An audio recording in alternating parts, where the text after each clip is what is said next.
everybody. This is Jen Waine, and this is your intimate astrology forecast for the week of April 14th, 2020. What does that mean? Well, let's start with Sun Square Pluto. So, sorry, this connection is not ideal. Hopefully it's back and going. So Sun Square Pluto is going to bring up issues for us that we need to look at that are uncomfortable. Things that we tend to want to shy away from. Shadow work.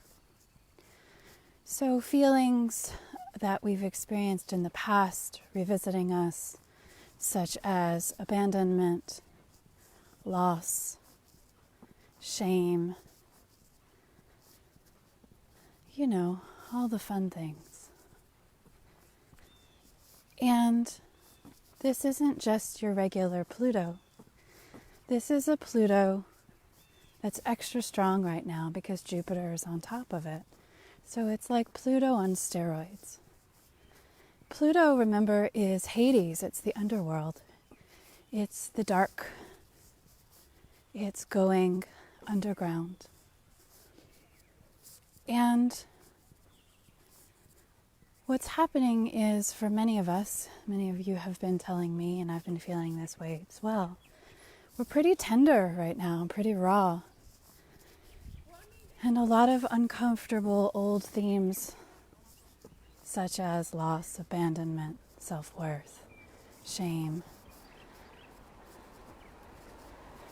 sexual issues, are coming back up to the surface, and they're coming back up to be looked at and to be healed. And so,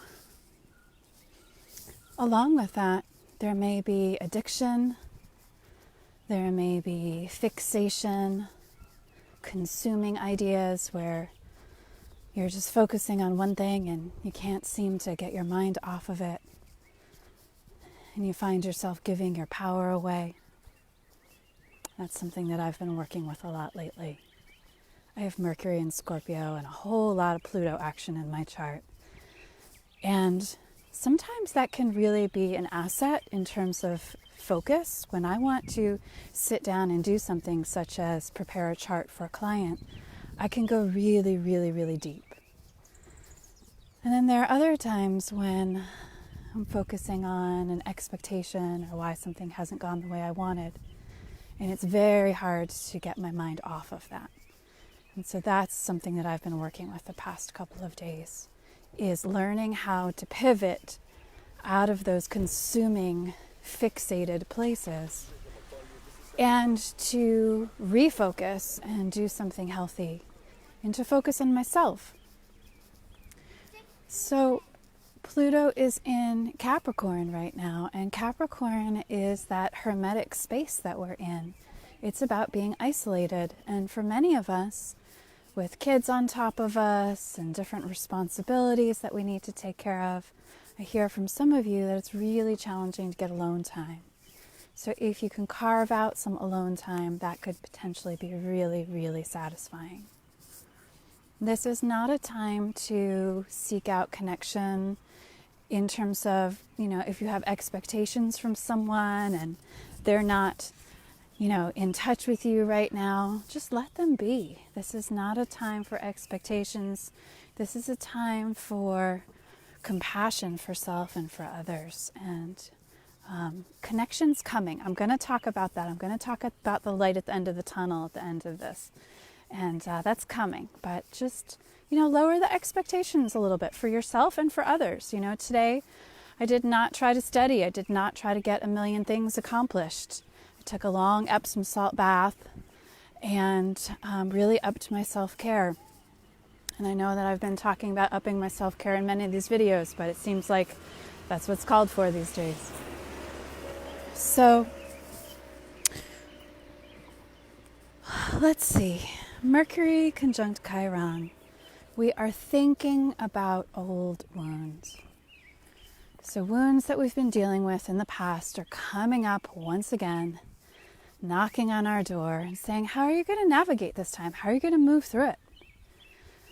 And so here's what I recommend is after you up your self-care and you get to the other side of the wave where you're no longer spinning out or feeling heavily, heavily emotional, when you're past that and you're back to a calm, grounded state, do some excavation work on your shadow. So that means take a look at why these things have come up and what are they teaching you. For me, I had two waves, and one wave was actually really both. They're both really a lot about releasing control, the need for control. And it was opportunity after opportunity to surrender, which sounds easier said than done. If you've ever really had an opportunity to surrender, you know what I mean. So one of the issues that I had the past couple of days was my cat was missing. And if you know me and you watch these videos, he normally walks with us. And he's very dear to me. And he did not come back last night. And I was really spinning out and got to a place where there was nothing I could do other than put out good intentions, call him back, and pray. And then I had to put my focus elsewhere. Fixating on it was not going to fix the problem. Thankfully, he came back. He is not on this walk with me. He and I are having a long talk about these walks because sometimes he doesn't like to come back in the house after, you see. So I gave my nervous system a little break and he's locked in the basement at the moment. But anyway, after that passed, I said, what was this here to teach me? And it was about learning to let go and learning to be alone and learning to feel abandoned and learning to maybe have to say goodbye to someone that I love. And I know a lot of us are going through that right now. And so I send warmth and good energy out to any of you who are feeling that or really going through that grief right now. So when on the other side of this emotional lesson learning, what can you do? Look at your stuff. That was a good lesson for me. You can also reach out to someone like me or some other healer, no matter what the modality is, and talk about this stuff. And this is a great time to sit down with your chart, your natal chart, if you're interested in astrology. I had 2 clients I worked with recently, and I noticed that this signature keeps coming up, and I'm absolutely fascinated by it. It is Saturn in Scorpio or Saturn in the 8th house. And that's a real healing opportunity around old sexual wounds, sexual abuse. And if that's something that you have, and now if you have that, it doesn't necessarily mean that that's the case for you, obviously. But it's something that you might want to look into. Or if you're very Pluto dominant, you have some Pluto-Saturn connections. If that's something you'd like to explore with me, I would really welcome it because the conversations and the work we've been doing has been absolutely phenomenal around these themes. So it's a really good time to do some healing work. So please reach out if that might be you.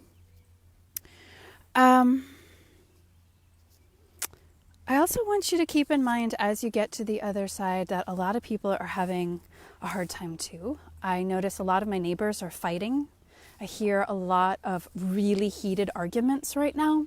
And one of the reasons we're hearing that is because Mercury is now in Aries. And, you know, when Mercury is in Aries, it's all about explosive words. There's no holding back with the language. So be careful with your language. Be careful with what you're putting out there because it's powerful. Both your thoughts are powerful and the language that you put out in the world. It's very powerful. So, what is Pluto trying to do? Is Pluto just trying to fuck with us? No. Pluto has an end game.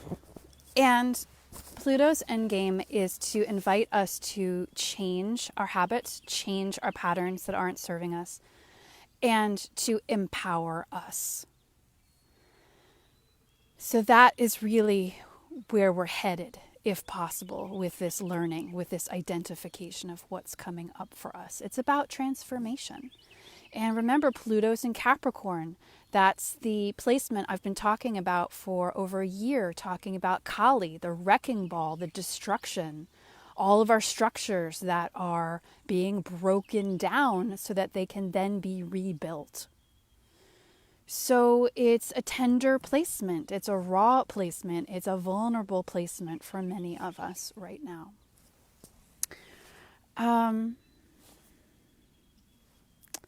So we talked a little bit about the transformation, powerful healing and clearing work that could come through, a lot of work around accountability. I've been doing a lot of Saturn work. So if Saturn is something you're interested in and learning how to be more accountable, that's another theme that I would love to explore with you all. And I want to wrap up now. And I want to look at 4 different transits coming up that bring some light at the end of the tunnel. Because some of you have been writing to me saying that you're really starting to lose hope. And one of the reasons that I kicked my ass out of the house to take this walk and talk to you is to say to please stay here with us. There is light at the end of the tunnel, and these are 4 signatures that I see coming up that suggest that. One starts when we sleep tonight, which is the moon will leave Capricorn, which is some of this tricky territory that we're working with, and that sun square Pluto will dissipate. And the moon will leave Capricorn and move into Aquarius. And Aquarius is air. It's a lighter terrain for the moon to move through. Friday, Venus and Mercury are going to talk, so it will be communicating about love, communicating about building bridges, communicating about satisfaction or thinking, not even necessarily communicating. It's what's on your brain and what you're moving through, what you're navigating will have more of a Venus flavor to it. We're working with a lot of, Mars, Pluto, Saturn, really heavy type of planetary signatures, and I personally welcome the Venus revival coming our way. We've got more Venus coming. Sunday, the sun moves into Taurus and leaves Aries. I'm really looking forward to that. Sun in Taurus, whole month full of Taurus, which is Venus ruled. Again, more about satisfaction and peace and harmony and divine symmetry and love. And then Wednesday, the 22nd, we have a new moon in Taurus. So even more Taurus, Venus energy in the skies. And I will be holding a Women's Circle new moon gathering on Zoom that Wednesday at 7 p.m. Eastern. For those of you who wish to join me, I'll have 13 spots available. I have not yet made an event page, but I will do so in the next couple of days. It's been really great to meet online for the full moon gatherings, and so I would like to extend them to the new moon as well for women.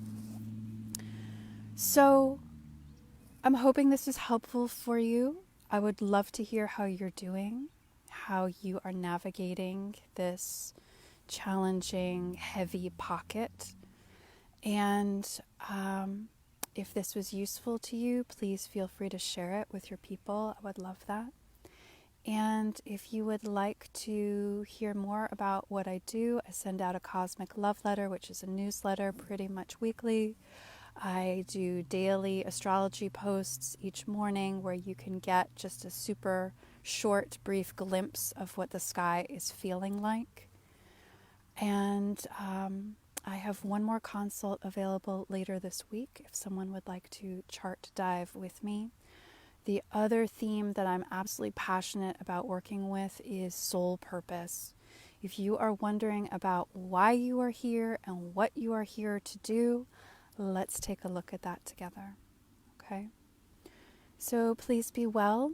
Take care of yourselves. Hang in there. And if this was helpful, give it a like, drop me a comment, give it a share, give me some feedback. And thank you so much for watching. Really appreciate your presence. Have a good night.